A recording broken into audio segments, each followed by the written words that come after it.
రాజన్న సిరిసిల్ల జిల్లా వేములవాడ పట్టణంలోని గాంధీనగర్ వీధిలో ఏ ఇంటి ముందు చూసిన రంగునీళ్ల డబ్బాలే కనిపిస్తూ ఉన్నాయి. ఇదేమిటని చూసిన వారంతా ఆశ్చర్యపోతుండగా వీధి కుక్కల బెడద నుంచి తప్పించుకునేందుకు కాలనీ వాసులు వినూత్నంగా ప్రయోగం చేశారు. గాంధీనగర్ కాలనీలో వీధి కుక్కలు విచ్చలవిడిగా తిరుగుతూ చిన్నారులు, వృద్ధులపై దాడి చేసి గాయపరుస్తూ ఉన్నాయి. అపరిశుభ్రంగా చేస్తూ ప్రజలను ఇబ్బందులకు గురి చేస్తూ ఉన్నాయి. అలాగే కొన్ని కుక్కలు ఇళ్లలో కూడా చొరబడుతున్నాయని కాలనీ వాసులు ఆవేదన వ్యక్తం చేస్తూ ఉన్నారు. ఈ క్రమంలో ప్రతి ఇంటి ముందు రంగునీళ్లతో నింపిన డబ్బాలను ఏర్పాటు చేశారు.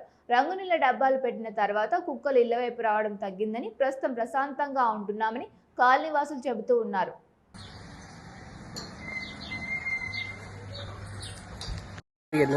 కుక్కలు రాకుండా ఎరగకుండా గలీజ్ చేయకుండా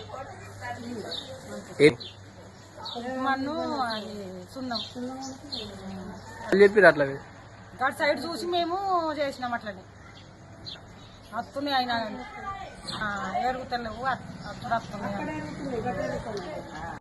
కుక్కలు వస్తున్నాయని సున్నము ఫస్ట్ అయితే పెడుతున్నాం, అయినా కానీ మళ్ళీ వేరే కాడ మీ ఇంటికి వస్తున్నాయి కుక్కలు.